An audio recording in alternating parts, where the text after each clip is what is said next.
Hello everyone in the chess world. Today I'm going to show you the game Khasimdzhanov against Topalov, and this was from San Luis 2005 here in Argentina. So the particular thing about this game is that I was there live, watching it. We went to San Luis with some other club friends, that we studied together and stuff, so we watched the whole thing.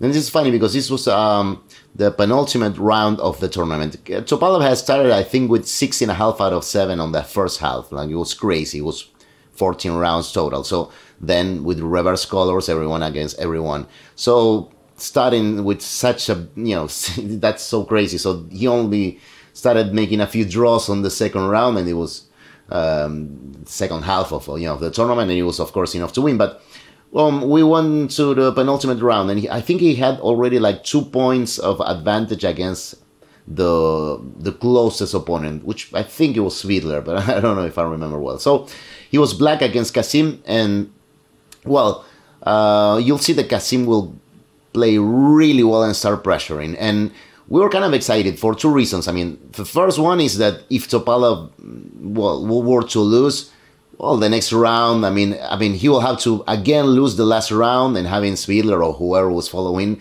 winning that date and winning the next date. But I think it was Svidler, and Svidler did win that penultimate round game. So Khasim was really pressuring, and we were feeling, well, Topalov might lose. It will be his first defeat in the tournament. He had not lost any game. And of course, the other thing was, well, otherwise the last round will be not important, so it's like we'll see 1 round less. Everyone will make a draw quickly because the tournament will be decided. So let us watch this game. So again, it's Rustam Khasimdzhanov against Veselin Topalov. So they started, well, Khasim played this e4, and they quickly went to this Berlin variation, the one that famous because Kramnik used it to defeat Garry Kasparov. I'll pass the first moves kind of quickly. There are different variations, but none of these moves were too new, I think. This is classical against the check king on e7. Okay, here, well, computer was recommending rook fe1 immediately for Khasim. He played a3 instead. Looks like a good move. And h5, Topalov went for this plan of throwing the h-pawn. And, well, now we are correct and logical. It's rook fe1. So h4 anyway, and now you can see that, well, now knight d4 is a logical move, which Khasim played. I mean, well, taking this pawn looks kind of weird, right? We have this bishop on f4, and we're exerting all this pressure over the file. There is f6 here, but we could at least take twice on e5. So Topalov didn't do that. Instead, he played a6, which is logical. He's controlling b5 and aiming for a maybe c5, kicking out this cool central knight on d4. And Khasim went right for it, right? He played f4, which has clear idea of, well, continuing with f5. Remember, knight takes e5 in these circumstances will always, in that case, receive bishop on f4. So, well, here I think most logical move will probably be c5, continuing the idea of a6. Knight f3, I guess, will be the follow-up, and bishop on e6. Black always might be thinking about just playing rook d8, exchange the rooks. If white is the one to take it, they'll want to tuck the king here on c8, maybe then exchange everything. I don't know. Remember, Topalov was going to be the world champion only with a draw, so pretty logical. Instead of c5, he went for rook on h5, just preventing f5 from the side. Interesting move. I remember watching this from the theater, sitting on the theater. I was only expecting c5. I remember already being rook h5, curious. And knight e4 was Khasim's move, bishop on d7, c4, and now we'll see this little situation on the queen side where, well, first a5 comes by Topalov. Logical, he wants to prevent b4. So Khasim went c5, restricting winning space, restricting black even more, maybe aiming to play, why not, some b4, right? Because since this rook is so far away, then maybe he might be able to just trying to play through the a file. But yeah, Veselin played a4, preventing b4 once again. So rook on c1. It's interesting, he doesn't want, now there are 2 points, pieces protecting c5, so the knight is not a slave of protecting that pawn anymore. so he might be able to move.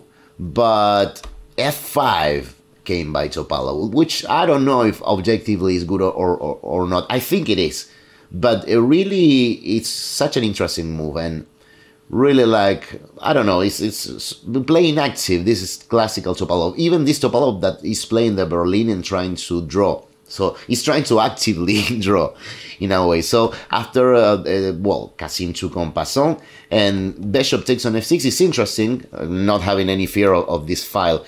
I think g takes f, the problem was this f5. And, well, if knight on e5, we can take on f6, right? This is weird. The curious takes and bishop on f4 recovering. It should be maybe clear advantage, or at least small going on clear for white. So logically, Topalov recapture with the bishop. f5 exclam by Khasim. Since, look at it, this is really beautiful. This also, I remember, we had this little board that we always brought to the theater with us to watch the games there. Also, we have the monitors and stuff, but I remember we were watching, we were not expecting f5. It's funny, the tactical shot in case, well, of course, Topalov did not take the pawn, but in case they take is g4, double exclam. I remember we like, of course, it takes on passant, knight takes on f3, hitting the rook, hitting the bishop twice. It seems so simple, but I really like this. I thought aesthetically was really beautiful. So Topalov went knight on e7, knight takes on f6 check, g takes f6 and bishop on f4, and now, well, this was the moment that I mentioned on the intro, right? It was like, here we were like, well, now it does look like Khasim is better, maybe clearly better, and so we were getting excited, right? Maybe first defeat for Topalov, some suspense for the last round. So king on f7 logical, bishop takes e7, and knight takes on f5. And now Khasim was still playing very precise. It's amazing because we're seeing up to here it was like Khasim's show, right? He's just playing excellent moves, the best moves, great ideas, seen in all. Really pressuring Topalov. So rook c4 exclam again, always playing the best move. So Topalov exchanged knights, alleviate a little bit the pressure, and, well, thinking opposite color bishops, although the position is quite unpleasant. It might be tenable, but okay, also that a pawn now suffering, so this rook on a8, kind of a slave of that pawn, and bishop on d6, and rook a5 by Topalov. It's interesting. Maybe he's flirting with the possibility of giving up the exchange on c5. We don't know that, probably not, but still active. Khasim played this, hitting the bishop that obviously went to d5, so Khasim got to give this check, but Topalov went to king g6, and this, I mean, this obviously took great calculation by Topalov, because, again, before playing this rook a5 move, he had to calculate this line, because he's losing a pawn here. In fact, Khasim took it. But Topalov had calculated this, again, the best move. Now it's going to be kind of like Topalov's show, defending. The rook b5, exclam. If we take the rook, if Khasim takes the rook, and, well, the pawn is controlled by the bishop. If he starts by rook c1, you know, Topalov can just play this. Again, planning on this, hitting here, but was going to force rook on c2. I mean, this looks quite drawish, and again, a much more active king for Topa than for Khasim, and the pressure on these backward pawns. I like this, right? The spearheads on the sides, like nice formation. But okay, Khasim played rook b6, of course. Black cannot take it here, and rook g5. This is logical, just attacking that pawn and forcing rook on e2, and rook on b3. Again, I really like these kind of mind games. These two rooks are trying to show for each other, right? None of them can take the other rook, or at least it's probably not convenient. So here Khasim played king on h2, which is really logical move, really human. Computer, I think, was given bishop on f4. This is hard to see, I will say. I don't know how you can see it. Well, even the computer agrees that there is not that much difference, but computer thinks that with this move, and after, let's say, rook f5, bishop on d2, maybe going for bishop on c3, maybe going for bishop on b4, maybe it's a small advantage for white. I mean, this is so complicated, and I mean, Topa is actually pressuring the king, you know, Rustam's king, so that's really annoying. Khasimdzhanov instead played much more human, king on g2, but now look at what Topalov does, because this is super cool. First, he plays rook e3 exclam. Okay, not so hard to see, because it is quite clear that if we take it, well, checks, and at minimum there's a draw, like repeating. And of course Topalov would have done that because he would have been the champion, but I mean, even rook takes e3 is possible and probably equal anyway. Maybe black is preferable, but of course that would have been an immediate draw. I'm sure Kasim saw that and he played rook d2. What I don't know if Kasim saw, because none of us saw, is this beautiful move, rook e g3. To me, double exclam considering this tournament situation, because hey, the engines are already giving Topalov the equality. They consider that he played the last 50 moves masterfully, and he's just equal, maybe even preferable. For example, rook on f5, and there's not much to do for white. This is really complicated, but he wanted just to assure the draw, and now you have to take that rook, otherwise g2 falls. So he took it, but after h takes g3 check, well, now there's not much difference between king on h1 and king on g1. Kasim played a king on h1, rook f5 came anyway, of course, looking at the mate and forcing rook d1, and rook f2 the invasion. And here's the thing, well, Kasim here, after some thought, played rook b8. If you play rook g1, which will be the logical continuation to leave everything protected, and of course we want that g-pawn to stay and not to allow black to harass our king, but f5 is such a strong move. This will force rook b4. This was a variation. I mean, if you play anything else, I don't know, rook b8 as in the game, f4 with idea of f3, you should be already busted. There is a rook b4. The idea is that after f4, you just go rook d4. You're prepared to sacrifice, give back the exchange, but mostly you prevent f3 because of the rook g4 check, followed by rook takes g3, and then if they check on g2, you can exchange everything because you are pawn up. You can also play king h2. But okay, in this position, king f5, and now even the engines are saying, okay, just give back the exchange, try to promote the pawn, and it's not enough because, well, for example, this position is probably a draw. Again, at the same time, probably black is already preferable. So Kasim calculated all of this, so as Veselin did. So he played rook b8 and f5 against. Really, Topalov didn't even bother in taking this pawn. He just played f5.